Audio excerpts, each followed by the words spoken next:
بھائی یہ اسلام کی ہماری 2 نمبر کی کتاب ہے جس کا نام ہے مصباح شریف. تو یہ میاں خیر اس کا علم نہ ہے نہ مجھ سے پڑھنی آتی.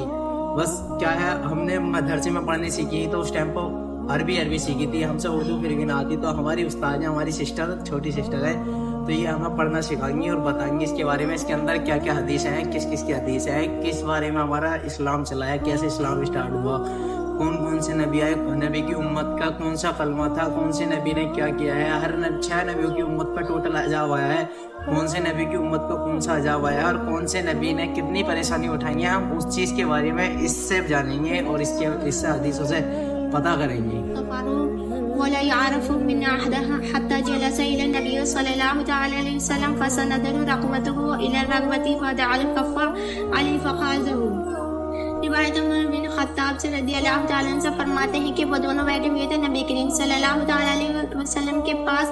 ان پر ظاہر ہوا ایک دن سخت سفید کپڑے والوں اور سخت کالے بالوں. کون بیٹھے ہوئے تھے؟ نبی صلی اللہ علیہ وسلم, عمر ابن خطاب بیٹھے ہوئے تھے نبی کریم صلی اللہ علیہ وسلم کے پاس.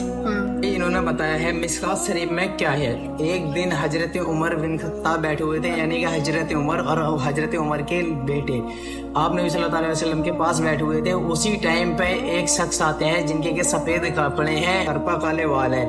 وہ آ کر آپ نبی صلی اللہ علیہ وسلم کے گھٹنے سے گھٹنے ملا کر بیٹھ جاتے ہیں اور اپنے گھوٹوں پر وہ ہاتھ رکھ لیتے ہیں.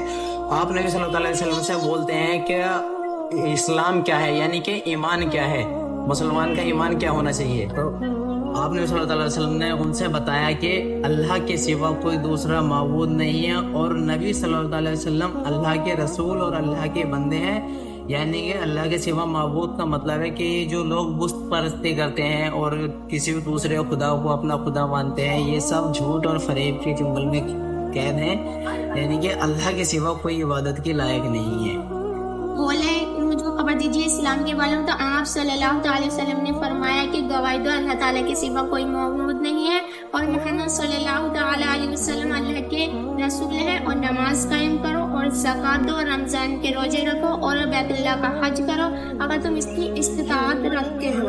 بیت اللہ مطلب مسجد اقصیٰ کو بھی تو کیا کرے ہیں بیت اللہ, یعنی کہ بیت اللہ کا حج کرو, یعنی کہ مسجد اقصیٰ تھی اس ٹائم پہ بیت اللہ.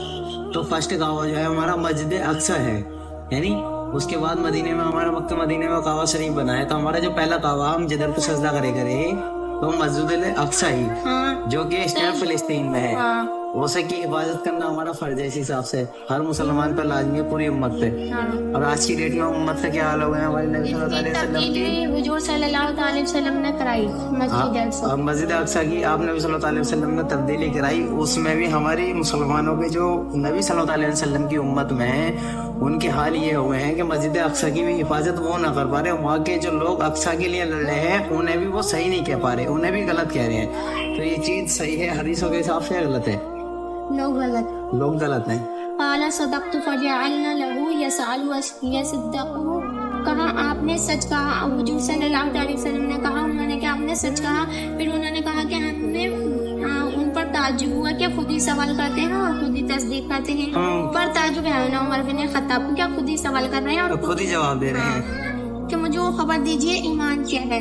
تو فرمایا آپ صلی اللہ علیہ وسلم نے ایمان لاؤ اللہ پر, اس کی کتابوں, اس کے فرشتوں پر, اس کی کتابوں پر اور رسول پر اور قیامت کے دن پر, اور اچھی بری تقدیر اسی کی طرف سے ہے. یہ تو نبی صلی اللہ علیہ وسلم نے جبریل علیہ السلام کو سب بتایا ہے. کیا لاؤ, اللہ پر ایمان لاؤ اور اپنے قیامت والے دن پر ایمان لاؤ, یعنی کہ 7 چیزوں پہ ایمان لاؤ. اگر جو 7 چیزوں پہ ایمان نہیں لایا تو وہ پھر ایمان کا پکا نہیں ہے, وہ کفار سے مسلمان نہیں ہے.